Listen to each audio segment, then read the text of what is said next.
नमस्कार, मैं Amit Kalla Bikaner theatre art and culture festival में आप सभी का स्वागत है, अभिनंदन है, आप सभी का तहे दिल से इस्तकबाल है।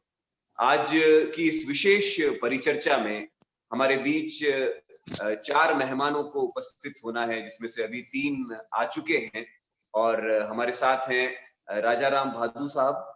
और राजा राम जी अपने आप में एक बड़ी शख्सियत हैं, आप लेखक हैं, आप कवि हैं, आप स्तंभकार हैं।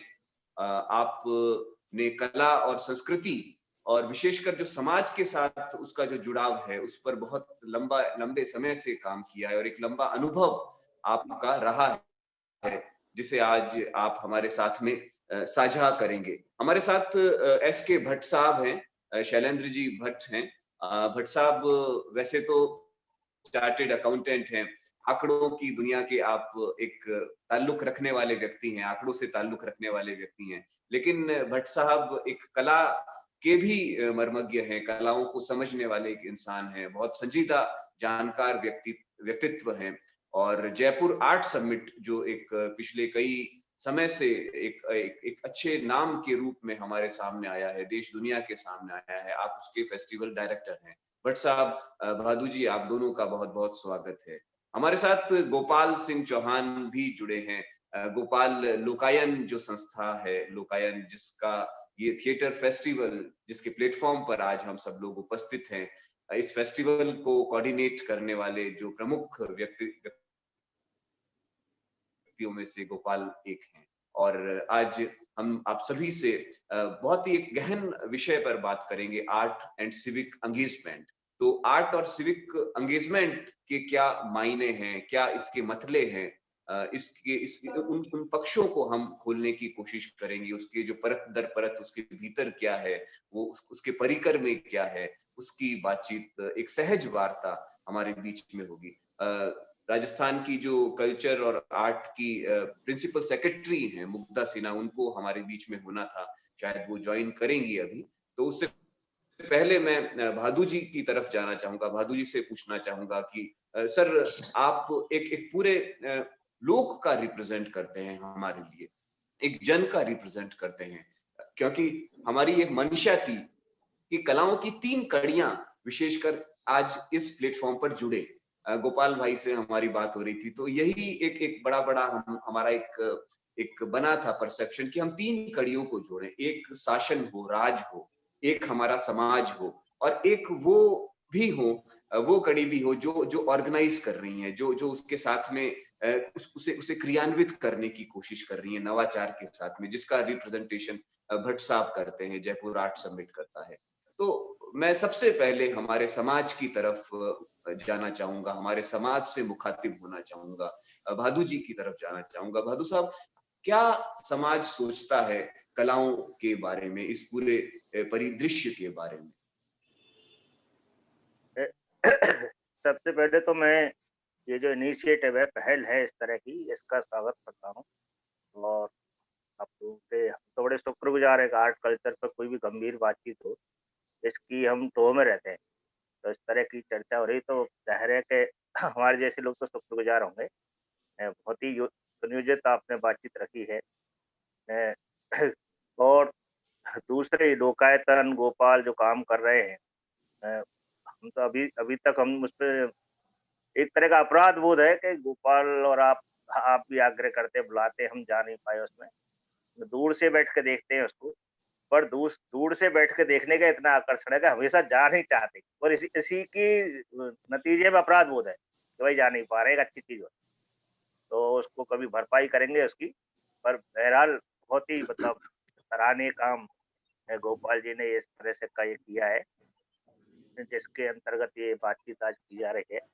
और इस तरह की बातचीत की मैं समझता हूँ कि ज़रूरत है और लगातार ज़रूरत बनी है।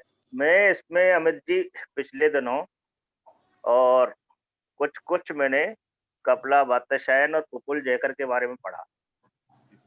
अ, और वो इसी तरह का था कि ये जो भारत में जो स्टेट इनिशिएटिव कितने हुए हैं आर्ट को, कल्चर को जोड़ने के, जो शिद्दत से किए गए। तो उस सिलसिले में मैं थोड़ा-सा देख रहा था, उनको पढ़ रहा था। और आप देखेंगे, आपने भी आपका तो वो सब्जेक्ट रहा है, आपने तो बहुत पहले पढ़ लिया हुआ। तो मैं उसमें देख रहा था, तो दोनों ने ही बड़ी गंभीरता से एक मसले को उठाया है, और वो मसला ये है कि आज़ादी हमें मिली, बहुत ही सब सब लोगों ने, देश की जनता ने इसका स्वागत किया। लेकिन जो कला की जो दुनिया है, कला की जो जिसको मैं तो अपनी बोलचाल में कल्चरल कम्युनिटी कहता हूँ, जो एक सांस्कृतिक समुदाय है, जो पूरी तरह से जिनकी निर्भरता कला पर, उनको इससे बड़ा झटका लगा। उसके मोटे तौर पे 2 वजह थी। हालाँकि वो झटका तो जो ब्रिटिशर्स का बाद का काल था, तभी से शुरू हो गया था। पर जो है, तब निर्णायक उनको मतलब झटका लगा। कैसे लगा वो? कि आप देखिए कि हमारी सारी जो शास्त्रीय कलाएँ थी, खास तौर से उत्तर भारत का महाराष्ट्र तक में, जितनी भी शास्त्रीय कलाएँ थी, कर्नाटक में और दूसरी-दूसरी जगह, वो सब अ, एक तरह से स्टेट स्पॉन्सर्ड हुआ करती थी। उस समय के जो जिनको हम सामंत बोलते हैं, राजे महाराजे सामंत, वो लोग उनको सपोर्ट करते थे। एक पूरा सपोर्ट स्ट्रक्चर उनका बना हुआ था, जिसमें वो लोग, और एक तरह का समाज का इतना करिए कि इस तरह का वो प्रोग्राम जो करते थे, वो तो समाज के सामने जाते थे ज्यादातर, लोगों के, सोसाइटी के सामने जाते थे। प्रबुद्ध समाज है, उसकी सराहना करता था। तो एक तरह का एक नैतिक समर्थन उस सिस्टम को मिला हुआ था। भले ही वो सामंतवादी था, कि वो इस तरह के आर्ट और कल्चर को प्रश्रय देना उनका काम है, उनकी ड्यूटी है, कार्यभार है उनका।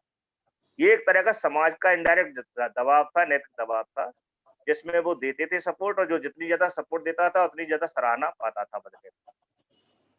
तो हमारे यहाँ आप देखिए कि बड़ा निर्णय, कॉन्स्टिट्यूशन नया बना, और हमने बड़ा डिसीजन लिया कि वो पूरी जो सिस्टम है, सामंतवाद है, ध्वस्त तो वो पहले ही हो रहा था, और ब्रिटिशर्स के दौरान ही ध्वस्त हो रहा था।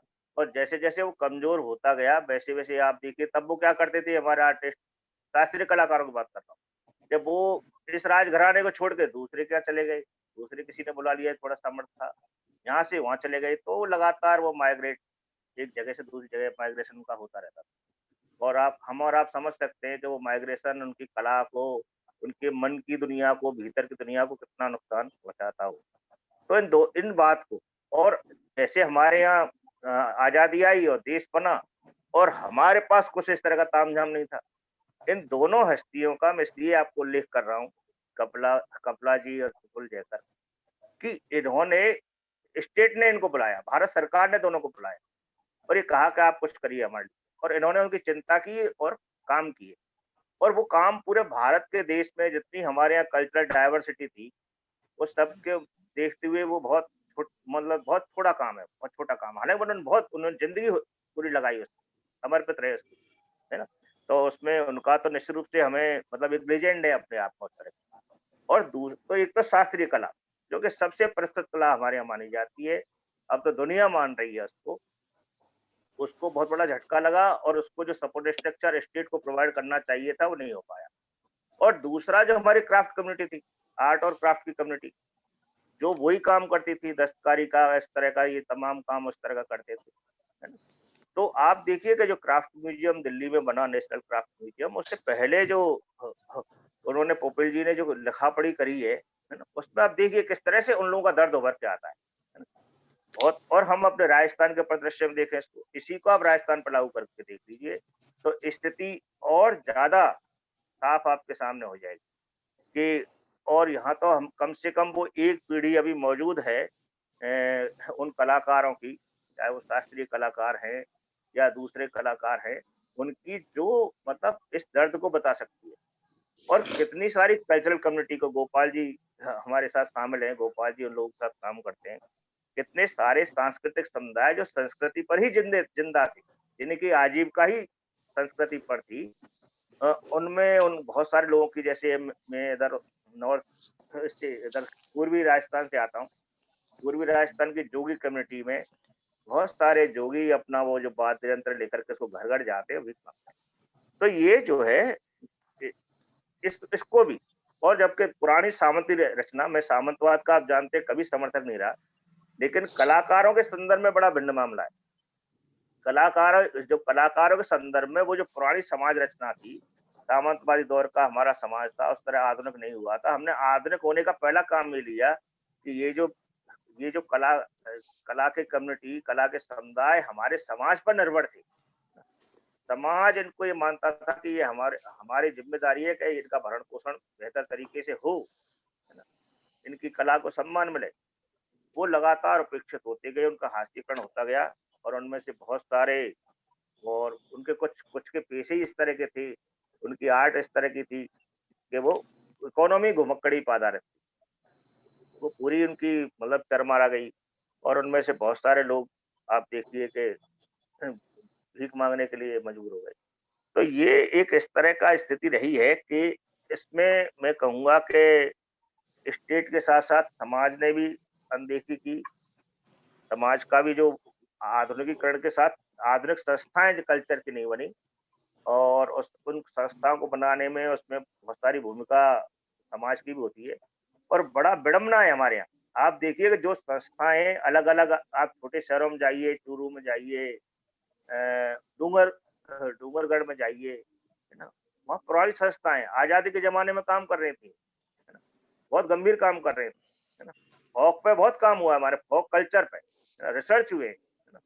तैसी तोरी जैसे लोगों ने जीवन लगाया है यहाँ और एकदम से आज़ादी के बाद से उनमें कुछ दशक गुज़रते हैं, ताले पड़ने लग जाते हैं।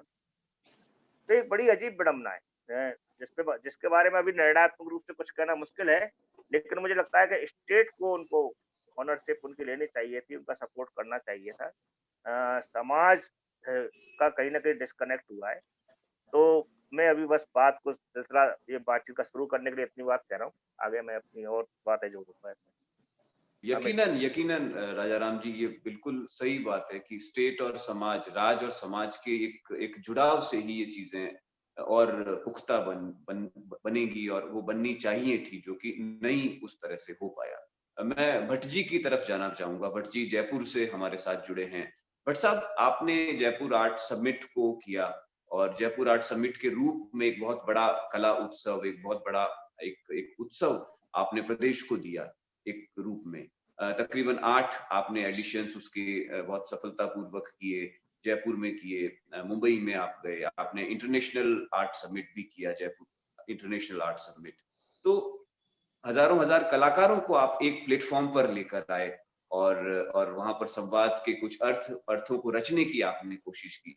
किस किस्म के भट्ट साहब चैलेंजेस आप देखते हैं कि जो आपसे मुखातिब हुए और आप उनसे गुजरे ये आर्ट समिट को करने के दरमियान? और हमारा जो स्पेशल है, जो जो जो फोकस है, वो रहेगा आर्ट एंड सिविक एंगेजमेंट। तो सिविक एंगेजमेंट को लेके किस किस्म के चैलेंजेस आपने फेस किए और कैसे आप उनको आपने ओवरकम? बट नमस्कार। मैं सबसे पहले लोकायन के टीम मेंबर्स को और इनके आयोजकों को धन्यवाद देना चाहूँगा। आज उन्होंने इस मंच पर एक ऐसे विषय पर चर्चा करने का विचार किया है जिस पर की चर्चा बहुत कम की जाती रही है। साथ में मेरे अन्य सहयोगी अमित कल्ला जी, राजाराम बहादुर जी और मुग्धा सिन्हा जी का भी मैं अभिनंदन करता हूँ। सबसे पहले मैं चैलेंजेस से पहले जो आर्ट एंड सिविक एंगेजमेंट है, इसके बारे में कुछ चर्चा करना चाहूँगा। चर्चा कुछ नहीं है, ये सिर्फ एक हमारे अपने सोच को मैं दोबारा से एक बार सबके समक्ष प्रस्तुत करना चाहूँगा। अगर हम हमारे देश की कलाएँ और इनकी पारंपरिक प्रभावशीलता की बात करें तो हमेशा से ही ये अभिव्यक्ति का सशक्त माध्यम बनी रही हैं। सशक्त माध्यम से यहाँ मेरा आशय है कि जब नागरिक अपने आसपास हो रही घटनाओं को, राज्य में फैली कहीं की भी कलाएं आप ले लें, कहीं न कहीं हमारे समाज का जुड़ाव उसमें अभिव्यक्ति का माध्यम रहा है। चाहे वो लोक कलाएं हों, जनजातियां हों, दृश्य हों, समसामयिक कलाएं हों, जो भी जहाँ जैसा भी प्रचलित रहा है, वही हमारी पहचान है। वही हमें एक दूसरे के साथ जोड़े हुए हैं, जिसे हम अपनी समृद्ध विरासत भी कह सकते हैं। कला और नागरिकों का जुड़ाव एक सृजनात्मक ऊर्जा का निर्माण करता है, ऐसा मेरा विश्वास है, जिसे हम प्रेरणा का स्रोत के जैसा भी कह सकते हैं। अब मैं आपके सामने एक बात, अगर हम इतिहास की बात करें तो जितनी भी शैलियां कहीं भी राज्य में प्रचलन में हैं या जिनका निर्माण हुआ है, तो वो एक जुड़ाव का ही परिणाम है। जैसे राजस्थान के संदर्भ में मेवाड़ है, बूंदी है, कोटा है, मारवाड़ है, बीकानेर है, जयपुर है और किशनगढ़ है। ये सब क्या हैं? ये इतिहास को अगर थोड़ा सा कला की दृष्टि से देखें तो कला और नागरिक के जुड़ाव का सटीक उदाहरण है। ये बात एक यहाँ पर जुड़ाव की हुई। दूसरी बात आती है कि जो लोग कला को प्रमोशन करते हैं या कला के संरक्षण में संलग्न हैं या कला के कार्यक्रमों के आयोजक हैं, उनके सामने इन सब चीजों को नजर रखते हुए कार्यक्रम का करना उतना आसान नहीं है जितना कि देखने वालों को लगता है। हमारे साथ जो लोग जुड़े हैं वो लोग कहीं ना कहीं विभिन्न प्लेटफॉर्म पर कला के कार्य करते रहे हैं, लिखते रहे हैं या कर रहे हैं। हम कोई एक कार्यक्रम करते हैं तो सबसे बड़ा हमारे सामने जो चैलेंज आता है, वो चैलेंज आता है कि हम एक स्थान का चयन करें। अब स्थान के चयन करने में वो स्थान होते हैं यहाँ पर कि सार्वजनिक रूप से जिन स्थानों को कला का मक्का मदीना हम कह सकते हैं, वो स्थान ही आदमी चुनता है। उन स्थानों के अगर चुनाव के बाद उनमें कार्यक्रम करने की स्वीकृति समयानुसार मिल जाती है, तभी एक कार्यक्रम सफल हो सकता है, ऐसा मेरा मानना है। यहाँ पर हिंदुस्तान की बात करें तो सबसे बड़ी चीज है कि कोई काम की प्राथमिकता उस कार्य की जो गतिशीलता है उसको सबसे ज्यादा प्रभावित करती है। जैसे कि हम लोग इंटरनेशनल कार्यक्रम करते हैं, हम लोग 50 देशों के साथ हमने कार्यक्रम किया है। अभी तक तो 70-80 देश हमारे साथ जुड़ चुके हैं, कलाकार जुड़ चुके हैं। अगर उनको हम समय के हिसाब से समय पर सूचित नहीं करेंगे कि ये स्थान पर इस दिन से इस दिन तक का कार्यक्रम है, तो वो अपनी यहाँ पर उपस्थिति को कैसे मैनेज कर पाएंगे? उसका प्रबंधन बहुत बड़ी चीज है। ये अगर समय पर हो जाता है तो कार्यक्रम एक स्टेप आगे आ जाता है। इसके बाद दूसरी होती है कि इसका वित्त प्रबंधन, इसका जो है संचालन का प्रबंधन। तो ये ऐसे चैलेंजेस हैं जिनके बारे में हमें समय पर अगर उन जगहों से स्वीकृति नहीं मिलती है यहाँ पर कार्यक्रम किया जाना है, तो बहुत बड़ा एक कहते हैं कार्यक्रम की सफलता के ऊपर क्वेश्चन मार्क आ जाता है। तो यहाँ पर मैं पुनः यही बात कहना चाहूंगा कि कार्यक्रम को सफल बनाने के लिए जो पीछे टीम या उसके संचालन में श्रम हुआ है, उसके जो थिंकिंग प्रोसेस में टाइम लगा, या जो लोग हमसे जुड़े हुए हैं, कार्यक्रम से जुड़े हुए हैं, उनके लिए बड़ा ये एक चैलेंज है कि कला के स्वरूप का आज के समसामयिक महत्व में उसका एक निरूपण करना, उसका एक जुड़ाव करना, ये एक बहुत बड़ी बात है। तो यहाँ पर यही चीज है कि जब हम काम करते हैं तो सबसे बड़ा चैलेंज यही है कि स्थान का चयन, स्थान का जो है हमारे पास स्वीकृति, उसके बाद हमारे दूसरे जो है चुनौतियां आती हैं, अभी जिनका की जिक्र मैं अपने अगले समय में करूंगा। जी जी जी भट्ट साहब, बिल्कुल। हम गोपाल की तरफ जाते हैं। गोपाल सिंह लोकायन के सेक्रेटरी भी हैं और इस पूरे प्रोग्राम के डिजाइनर भी हैं। गोपाल भट्ट साहब की जो बात थी, इसको आप कैसा देखते हैं? आप भी लंबे अरसे से कार्यक्रम निरंतर कर रहे हैं और सरकार के साथ में मिलके कर रहे हैं, तो आपका क्या अनुभव रहा इस सिविक एंगेजमेंट को? अमित भाई, मैं राजाराम जी की एक बात से अपनी बात को उठाना चाहूंगा कि जो जिस तरह की आधुनिकता समाज में हुई है, वो आधुनिकता स्टेट में भी हुई है, वो राज्य भी मॉडर्न हुआ है। इसलिए राज्य की प्रायोरिटीज जो है वो कला को लेकर भी बहुत बदली है। उसके लिए लोक के मायने बदले, उसके लिए परफॉर्मिंग आर्ट्स के मायने बदले हैं, उसके लिए पॉपुलर आर्टिस्ट के का जो फ्रेम है, उस बड़ी छतरी में बहुत सारी चीजें दब जाती है। तो ये जो राजाराम जी ने बात कही कि जो जो बिल्कुल लोक में जो बैठे हुए कलाकार हैं, जो जिनकी इतनी पॉपुलैरिटी नहीं है, जिनको अभी जहां तक पहुंचा नहीं जा रहा, या एक पीढ़ी अभी बाकी है जिसके साथ काम किया जा सकता है, तो मुझे लग रहा है कि वहां पे स्टेट का इंटरवेंशन मुझे बहुत जरूरी लगता है कि वो सिर्फ एक तरीके से डॉक्यूमेंटेशन तक न रहे, एक तरीके से कुछ मानदेय तक न रहे, बल्कि एक नए फलक में इस आर्ट और सिविक जो एंगेजमेंट है जिसमें स्टेट का बहुत बड़ा रोल है, वहां मुझे उसकी बहुत गुंजाइश दिखती है। वहां पे काम करने की बहुत गुंजाइश मुझे दिखती है, क्योंकि जैसे अभी जो आप पीछे जितने भी कलाकार आप देख रहे हैं उसमें से कुछ अभी नहीं है हमारे हमारे साथ, तो ये अच्छी बात हुई कि हमने टाइम रहते हुए इनको रिकॉर्ड कर लिया, क्योंकि इनके परिवार के पास भी कोई डॉक्यूमेंटेशन था नहीं जब मैं इनसे मिला। तो हमारे पास दूसरी ये है कि मुझे लग रहा है कि मॉडर्न होने में बुराई नहीं है, लेकिन उस मॉडर्निटी को आप कला के संदर्भ में एक नए फ्रेम में ढाल सकते हैं। उसके लिए कबीर यात्रा एक बड़ा एग्जाम्पल है कि कबीर हमने भी पढ़ा है, लेकिन हमने दोहों में पढ़ के छोड़ दिया। लेकिन आज जिस तरीके से लोग कबीर को गाते हैं, मीरा को गाते हैं, एक उसमें यंग इतने लोग जुड़े हुए हैं, तो आई थिंक वो इसलिए जुड़े क्योंकि हमने इसको थोड़ा सा मॉडर्नाइज किया है। Let's accept this fact.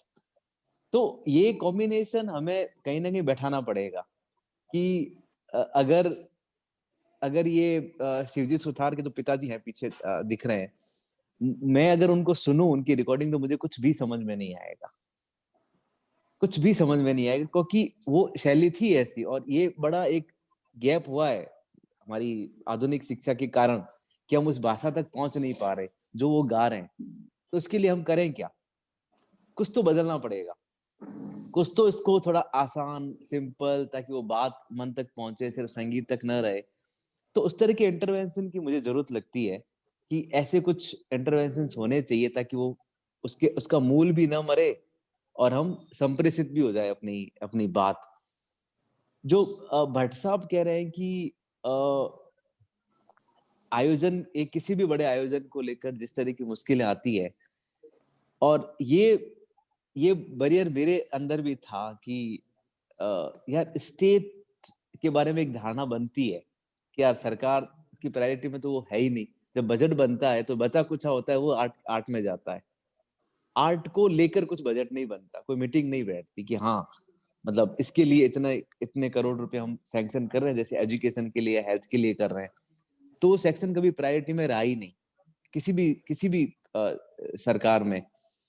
तो उस जगह पे जाके जो मैं हमारा ये एक रोल रहा, और मैं इस बात को बहुत क्लियरली समझ गया हूं कि state can only be a facilitator. State can't own art and culture. Let's be clear. If you think that state will support all arts, all artists in a huge way, they can't do.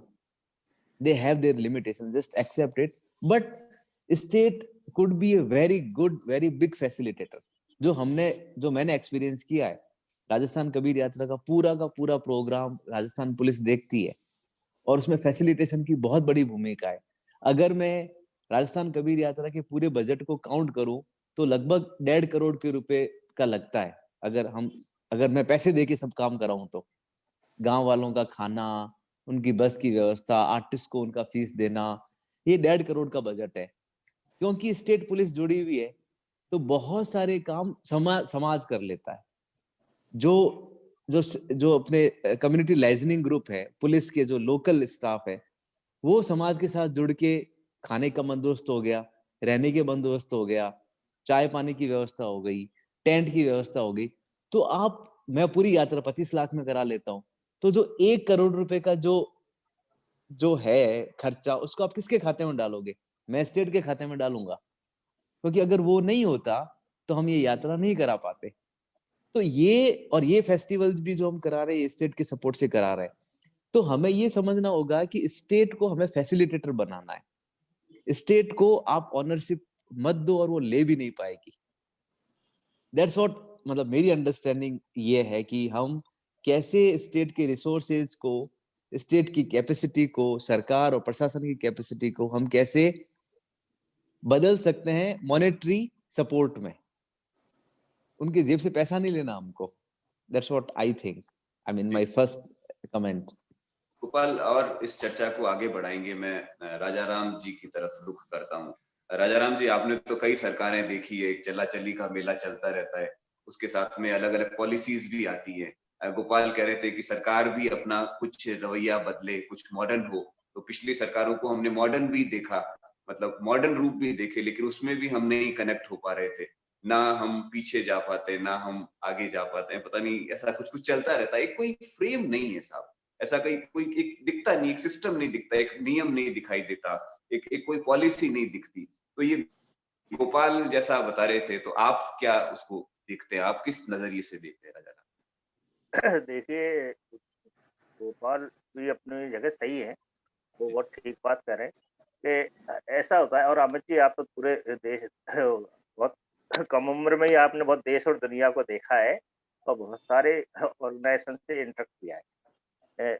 मैं ये तो मैं सिर्फ इसकी तरफ इंगित करना चाह रहा हूँ कि जितने भी ये काम होते हैं कि बहुत सारे मतलब जो बड़ी पहल है, जैसे भाषा है उदाहरण के लिए, है ना? और भाषा एक ऐसी चीज है जिसको जो आर्ट के साथ भी है, जो कॉग्निटिव में भी है।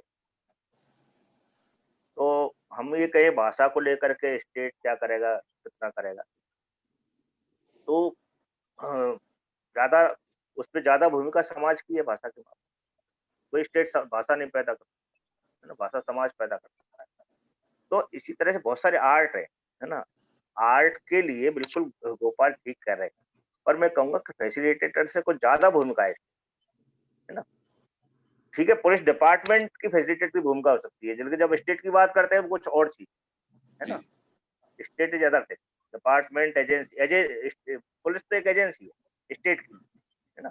और जब हम स्टेट की बात करेंगे तो थोड़ा हमें स्टेट को देखना पड़ेगा। जी, तो इसको सरलता के लिए कह सकते हैं कि एक मैक्रो लेवल पे चीजें होती हैं, एक माइक्रो लेवल पे, है ना? तो जो सिविल सोसाइटी की भूमिका आती है माइक्रो लेवल, है ना? जैसे गोपाल कर रहे हैं, जैसे भट्ट जी कर रहे हैं, है ना? ये इनके माइक्रो लेवल के इंटरवेंशन, है ना? और माइक्रो लेवल के इंटरवेंशन बहुत महत्वपूर्ण है, क्योंकि वो आपको एक इंसाइट देते हैं, है ना? वो आपको इनोवेशन देते हैं निकाल। अब ये कौन इस इनोवेशन को, इस इंसाइट को आप स्केल पे लेके जाए, है ना? स्केल पे लेके जाने के लिए मतलब बृहद पैमाने पर उन चीजों को लागू करें आप, है ना? तो जी, बृहद पैमाने पर उन चीजों को लागू करने के लिए की एजेंसी स्टेट ही है, सबसे बड़ी एजेंसी। वो स्टेट को करना पड़ेगा। अब स्टेट कैसे करेगा, है ना? ये हम ठीक है कि इतने मान लो सर्वे होता है और लाखों कलाकार निकल के आते हैं और लाखों कलाकारों को मदद करना, हमें लगता है कि साहब स्टेट कैसे करेगा इसको, ये तो बड़ा मुश्किल काम है। तो स्टेट का बड़ा काम होता है पॉलिसी मेकिंग, ओके, नीति निर्माण, है ना? तो और नीति निर्माण में बहुत सारी चीजें तय होती हैं, मतलब नीति निर्माण से तय हुआ कि प्रायोरिटी में हम कहाँ हैं, प्राथमिकता में हमारा आर्ट और कल्चर कहाँ है स्टेट, क्योंकि प्राथमिकता में आज हम अभी क्या है कि स्टेट अकाउंटेबल नहीं है। अगर किसी को अब बहुत अच्छी बात है, संयोग से मुग्धा जी आई नहीं, मैं तो कहता उनको कि मुग्धा जी जैसे लोग कभी आके बैठ जाते हैं तो चीजें ऐसे होने लगती है कि हम और आप बैठ के बात कर रहे हैं, बड़ी खुली जी, बातचीत कर रहे हैं। और अन्यथा किसी को कोई मिनिस्टर नहीं होता, किसी को अतिरिक्त चार्ज दे दिया जाता है ना? किसी आईएएस अफसर को एक्स्ट्रा चार्ज दे दिया जाता है और उसकी प्रायोरिटी में वो होता नहीं है, दूसरे मसले ज्यादा होते हैं। तो इस तरह से हमारे पूरे स्टेट लेवल पे मतलब मैक्रो लेवल पे ही हास्यकरण हो जाता है। जब आपका मैक्रो लेवल पे ही हास्यकरण हो जाएगा, आप प्राथमिकता में बहुत पीछे चले जाएंगे, तो इससे प्रभावित भट्ट जी जैसे प्रोग्राम भी होंगे, इससे प्रभावित जो गोपाल जी कर रहे हैं उनके प्रोग्राम भी होंगे, है ना? क्योंकि स्टेट की प्रायोरिटी बहुत चीजें तय करती है। तो ऐसा कोई हमारे पास वो नहीं है मैकेनिज्म कि जहां हम स्टेट को अकाउंटेबल बना सकते हैं, है ना? जैसे एजुकेशन के बारे में हम आए दिन बनाते रहते हैं, है ना? यहाँ तक कि आप देखिए कि बच्चों के मामले में हमने पिछले 10 साल में बच्चों के मामले में काम किया और अकाउंटेबल बनाया स्टेट को। कैसे बनाया? कि स्टेट चाइल्ड पॉलिसी बनी, है ना? एजुकेशन के बारे में हम क्यों कह सकते हैं कि वो नेशनल पॉलिसी भी है, स्टेट पॉलिसी भी है ना? वो वो आपको स्टेट को अकाउंटेबल बनाती है, जिससे हम पूछ सकते हैं कि भाई ये आपने पॉलिसी में कर रखा है, इस पर कुछ हुआ क्या? है ना? तो that is very very important. अब हमारे यहाँ आप देखिए कि आप तो बहुत मेरे से ज्यादा संपर्क हो रहे हैं अशोक जी के, अशोक वाजपेयी के। उन्होंने नेशनल कल्चरल पॉलिसी का ड्राफ्ट बना के दिया और ड्राफ्ट जो है जो पहले मतलब पार्लियामेंट में जाने से पहले, और एक जो कमेटी अफसरों की बनती है उस कमेटी में चला गया और कमेटी में जाकर रुक गया, वो आगे नहीं गया। हमारे यहाँ पहली बार जब गहलोत जी सीएम बने थे, उस समय उन्होंने घोषणा की कि हम लोगों का एक डिमांड था, लोगों ने डिमांड दी थी उनको, और जब वो बनने गए, पहली बार हम मिलने गए तब भी उनको दे के आए। तो रंगमंच पे एक बड़ा प्रोग्राम हुआ था, उन्होंने कहा हम स्टेट की कल्चरल पॉलिसी बनाएंगे, है ना। उसके लिए कमेटी फिर हम फॉलो अप करते रहे। तो आपको याद हो, थोड़ा याद करना पड़ेगा कि वो कल्चरल पॉलिसी के लिए कमेटी बन गई, है ना। मेहता जी उसके चेयरपर्सन थे। मेहता जी उस समय इसके अपने जो आर्ट की ललित कला अकादमी है, इसके अध्यक्ष भी थे, तो उनको उसका चेयरपर्सन बनाया। और ये अपने मित्र जो है संजीव संजीव मिश्र जो गुजर गए, वो भी उस कमेटी में थे। उस कमेटी ने बहुत बातें की, लंबी लंबी, हम लोग भी बहुत बार गए, लंबी लंबी बातचीत हुई। कुछ उस समय नेट वगैरह का ज्यादा चलन नहीं था, लेकिन मेहता जी ने बहुत मेहनत करके यंग लोगों की मदद लेकर के नेट पे कई दूसरे देशों की कल्चर पॉलिसी निकाली। हमारे यहाँ तो सिर्फ एक नॉर्थ ईस्ट में एक स्टेट है, कोई मैं नाम बोल रहा हूँ, कंफ्यूज कर रहा हूँ मैं, इसलिए नाम नहीं ले रहा। उसकी एक स्टेट की कल्चरल पॉलिसी मिली है, नॉर्थ ईस्ट के स्टेट वहाँ थी। तो तो वो पूरे सब पूरे मधु जी, भारत पूरे एक भारत में सिर्फ एक किसी स्टेट स्टेट में की नहीं थी, कल्चर। किसी स्टेट की नहीं थी उस समय तक। अब किसी ने बना ली हो तो कह नहीं सकता मैं। वो शायद अभी मेहता जी कहीं बस्ता पड़ा होगा, उनका प्रिंट आउट सारे ले लिए थे उन्होंने, हमें भी कॉपी करके दी थी, उसमें बात हुई थी। और उसके बाद इन्होंने एक जो है ड्राफ्ट बना करके दे दिया, कमेटी ने अपना काम पूरा कर दिया और तय समय में कर दिया, और उसके बाद वो चीज आगे नहीं बढ़ी। तो कहने का मतलब ये कि एक हमारा सबसे पहली जरूरत है भारत में, राजस्थान में, भारत में भी, लेकिन अभी भारत की बात छोड़ दे, राजस्थान में एक स्टेट कल्चरल पॉलिसी, और उसमें हम सब चीजों को मतलब ये देखें, उसमें आर्ट कम्युनिटी का आएगा। जैसे मैं अभी ऐसे ही कह रहा हूँ कि आर्ट कम्युनिटी जो गांव में रहती है, अपने आर्ट और क्राफ्ट में जीवित है वो, अरे उसको आप नरेगा में तो काम दे सकते हो ना। वो उसको अपना आर्ट का काम करने दो, नरेगा के बराबर मिनिमम वेज दे दो उसको, है ना। उसमें क्या दिक्कत आ रही है ना। एक उदाहरण के लिए एग्जाम्पल दे रहा हूँ, है ना, इस तरह के आप जो जिन लोगों को आप बंदर भालू पालते थे, उनको आपने बंदर भालू पालने को आपने अवैध घोषित कर दिया, बहुत अच्छी बात है। नहीं, बंदर भालू को प्रताड़ित करना चाहिए, उनको जंगल में स्वतंत्र छोड़ देना चाहिए। लेकिन जो लोग जो पालते थे उनको आप फॉरेस्ट गार्ड बना सकते थे। फॉरेस्ट गार्ड की कोई बहुत ज्यादा एकेडमिक क्वालिफिकेशन की जरूरत नहीं है ना। अभी भी आप नॉन मेडिकल को बनाते हो फॉरेस्ट गार्ड, है ना। उसको आप छूट दे सकते थे, है ना, कि वो भर्ती होने के 1 साल बाद 2 साल बाद लिटरेट होकर के 8वीं के बराबर हो जाए वो किसी ओपन स्कूल से, है ना, उतनी क्वालिफिकेशन ले ले वो। तब उसको आप परमानेंट करते 2-3 साल, 2 साल बाद, 3 साल बाद अनुकंपा नियुक्ति में भी तो करते हैं आप इस तरह, है ना। तो उनको ये अनुकंपा उन पर उनके लिए क्यों नहीं हो सकती। तो अभी हम देखिए पॉलिसी नियत क्या करते हैं, है ना। कई बार हम और आप जाके कहते हैं, कोई अच्छा अफसर सोचता भी है, तो और वो गुंजाइश ही नहीं है पॉलिसी नहीं है, तो वो कहता है कि आप बताइए 2 कलाकार, आपने 10 की लिस्ट दे दी, वो कहता है 10 तो नहीं हो पाएंगे, आप 2 कलाकारों को दे दो, है ना। 2 कलाकार, उनको हम विदेश भिजवा देते। तो आप क्या करते हैं, कालबेलियाओं में से 2 कालबेलिया 4 कालबेलिया ले आते हैं, है ना। क्या उदाहरण के लिए कह रहा हूँ, लंगा मंगड़ियार में से 2 या 4 लंगा मंगड़ियार ले आते हैं, बाकी का क्या है, बाकी क्या स्थिति हो रही है। तो मतलब बाकी सबको ध्यान में रख करके, है ना, ठीक है, आप उसमें जो सबसे ज्यादा काबिल है, जो एक्सीलेंट है, उसको आप और ज्यादा एक्सपोजर दें, है ना। लेकिन बाकी भी तो, और इतना बड़ा हमारा राजस्थान है ना, इतनी सारी, तो हमें पब्लिक स्पीयर खड़े नहीं किए, हम आर्ट कल्चर के लिए पब्लिक स्पीयर खड़े नहीं किए, है ना? लेकिन आज की तारीख में ऐसा कोई डिस्ट्रिक्ट नहीं जिसमें कोई टाउन हॉल नहीं है, या कोई कोई हर जिले में इस तरह का वो है ना। तो आप रोटेट परफॉर्मेंस कर सकते हैं, मतलब जैसे मेरे यहाँ के जो कलाकार हैं, ब्रज के कलाकार हैं, उनको आपका बीकानेर के लोग नहीं जानते, उस कला को नहीं जानते। और जो उस बीकानेर कल्चरल जोन बटे हुए हैं हमारे, बड़े सिस्टमेटिक कल्चरल जोन बने हुए हैं, उनकी तारीफ की जानी चाहिए, बड़े अच्छे साइंटिफिक है कल्चरल जोन। तो राजस्थान को 6 कल्चरल जोन जोन में बांटा हुआ है, बहुत साइंटिफिक है वो।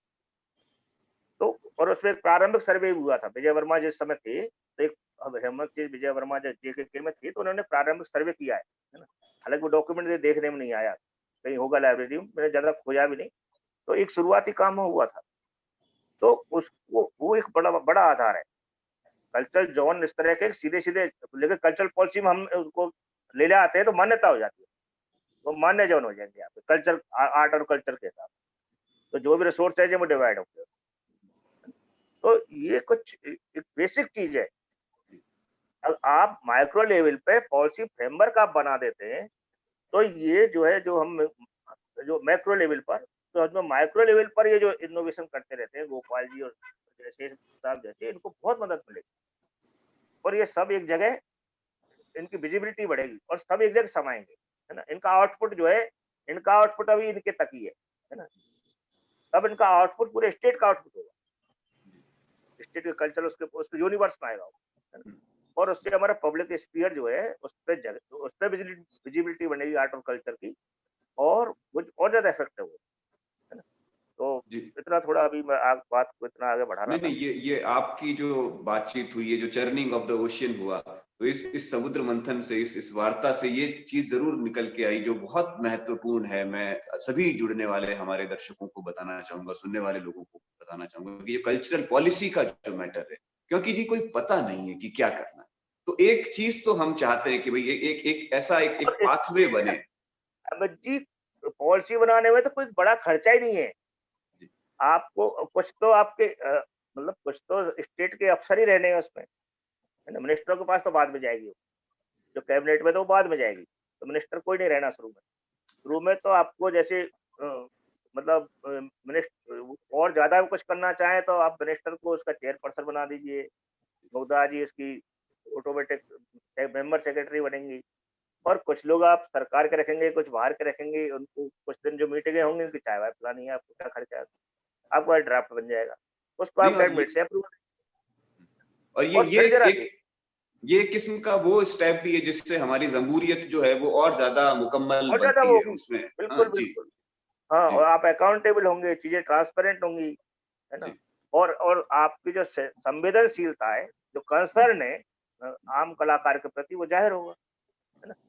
भाई हम कम से कम ये तो कर सकते हैं कि एक जैसे और तमाम पेशों को, तमाम काम धंधों को हम रिकॉग्नाइज कर रहे हैं, ऐसे उसकी उस कला को रिकॉग्नाइज कर लें, और उन वैसे और पेशों को जैसे सपोर्ट कर रहे हैं वैसे उसको सपोर्ट करें, है ना। आज मुझे नहीं लगता कि कोई कालबेलिया अपनी कला के लिए लोन ले सकता है, ऋण दे सकता है कि मैं इस कला को और उन्नत करना चाहता हूँ, मुझे साहब ऋण दे दीजिए, और बहुत ज्यादा नहीं चाहिए, मुझे 50,000 रुपए चाहिए। खैर तो बहरहाल जो ऋण तो भादु जी मैं और आप भी नहीं ले पाएंगे, तो वो एक अलग किस्म हाँ, का हमें भी नहीं मिलेगा, मसौदा मतलब है। हाँ, हमारा आपको नहीं मिलेगा। तो इसलिए कह खैर, रहा हूँ कि ये इसलिए पॉलिसी इज वेरी इंपॉर्टेंट।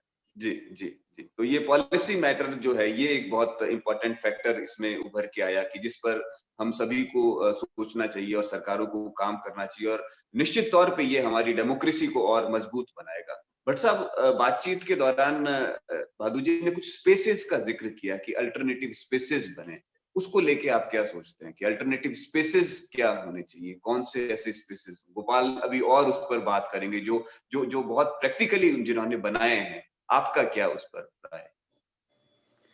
देखिए, बहुत ही बेहतरीन मोड़ पर हमारी चर्चा आ चुकी है, और स्पेसेस की बात है तो यहाँ तक दृश्य कला की बात है, जहाँ तक जयपुर आर्ट समिट जिन कलाओं का प्रमोशन कर रहा है या जिन कलाकारों के सृजन को वो वहाँ पर प्रदर्शित कर रहा है, तो हमने पिछले 8 साल में सबसे ज़्यादा जो ध्यान दिया है, वो उन कलाकार और कलाओं पर दिया है जिन कलाओं को लोग जानते नहीं, या जिन कलाकारों के बच्चे उस कला को आगे बढ़ाना नहीं चाहते, क्योंकि उसमें क्वेश्चन ऑफ उनका सर्वाइवल नहीं है। कहीं से भी वो उस पर अपने आप को सक्षम नहीं पाते कि आजीविका चल सकती है। इसीलिए वो कलाकार खत्म होते जा रहे हैं, कलाएँ आगे नहीं आ रही हैं, उनके बच्चे उसको नहीं सीखना चाहते, सीख गए हैं तो आगे नहीं बढ़ाना चाहते।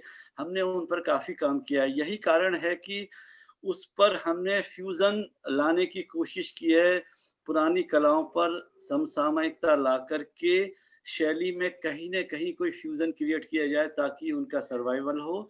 वो देश में ही नहीं, संपूर्ण विश्व में उनकी एक्सेप्टेबिलिटी बने। यही कारण है कि जयपुर आर्ट समिट ने 50 से ज़्यादा देशों के कलाकारों की और कलाओं को यहाँ प्रदर्शित किया है और उसमें काफ़ी हद तक कुछ लोगों ने आपस में बात करके एक नई शैली का निर्माण भी किया है। यहाँ तक ईरान की बात है, साउथ कोरिया की बात है, इंडोनेशिया की बात है और हमने काफ़ी ऐसे कलाकार हैं जहाँ से ये एक्सचेंज हो रहे हैं। अब यहाँ पर मैं पुनः आपके दिए हुए मुद्दे पर आता हूँ, स्पेस की बात है। मैं मानता हूँ कि आज की डेट में देश में वही कार्यक्रम चल रहे हैं, या तो वो सरकारी कार्यक्रम है, जिसमें कि मैं चर्चा नहीं करना चाहूँगा। दूसरा कार्यक्रम वो है जहाँ पर कला जिनका जुनून है, इस मुद्दे को लेकर के वो कार्य कर रहे हैं, चाहे उस कार्य में उनको कितनी भी परेशानियाँ हैं, कितने भी आएँ, लेकिन उन्होंने वो कार्य करने की अपनी उस प्रवृत्ति को ज़िंदा बनाया हुआ है। बहुत सारे कार्यक्रम हो रहे हैं, छोटे लेवल पर भी हो रहे हैं, बड़े लेवल पे हो रहे हैं, हर स्तर पर हो रहे हैं। अगर ऐसा सरकार ने कोई स्थान का चयन किया हुआ है या वो स्थान बनाए हुए यहाँ पर कि इस प्रकार की कलाओं के, सांस्कृतिक थिएटर के हैं, साहित्य के हैं, कार्यक्रम किए जाएँ, तो वो dedicated place to run the show हैं। बट वहाँ पर उनकी जो बुकिंग है वो उतनी सहज नहीं है और फ्री ऑफ कॉस्ट भी नहीं है।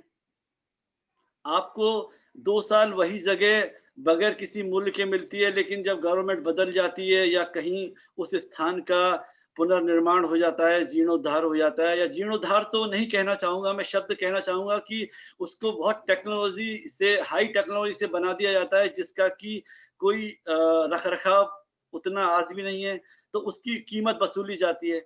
यानी कि आपको कार्यक्रम 2 साल वो जगह फ्री में मिली है, आने वाले साल में आपको कहा जाए कि अब आप इसका रेंट इतने लाख रुपए दे दे दीजिए कार्यक्रम से 10 दिन पहले, तो ये एक आयोजक के लिए बहुत चैलेंज वाली बात होती है, जिसको कि हर कोई व्यक्ति समझ नहीं सकता, ये पर्दे के पीछे वाली बात है।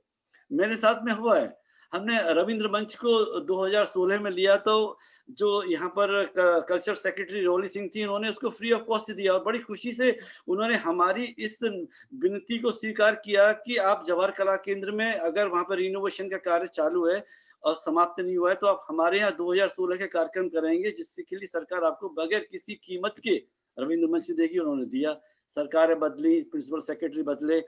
दूसरे वर्ष क्या हुआ, 17 में हमें बुकिंग फ्री में मिली। लास्ट में हमसे कहा गया कि आप इतने 13.5 लाख रुपए जमा करा दीजिए, बाद में बोले कि फिर 6.5 लाख जमा करा दें। अब इस प्रकार के जो चैलेंजेस हैं वो आयोजक को बहुत परेशानी में डाल सकते हैं।